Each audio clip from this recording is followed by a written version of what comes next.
Marie-Ève, vous avez assisté à cet échange. Vous avez aussi remarqué qu'il y avait eu un changement de méthode pour le président.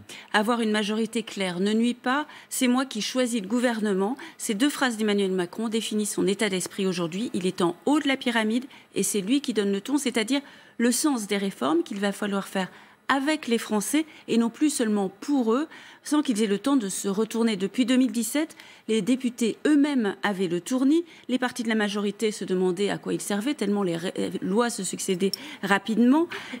Ça, c'était la première phase du mandat, des réformes dans le court terme pour en cueillir les fruits avant la fin du quinquennat. La deuxième phase, c'est gouverner pour, c'est-à-dire réengager tout le monde dans un esprit de transformation, selon la formule d'Emmanuel Macron. Et là, les ministres, les députés et les partis de la majorité vont devoir agir ensemble, être solidaires, s'inscrire dans la démarche présidentielle.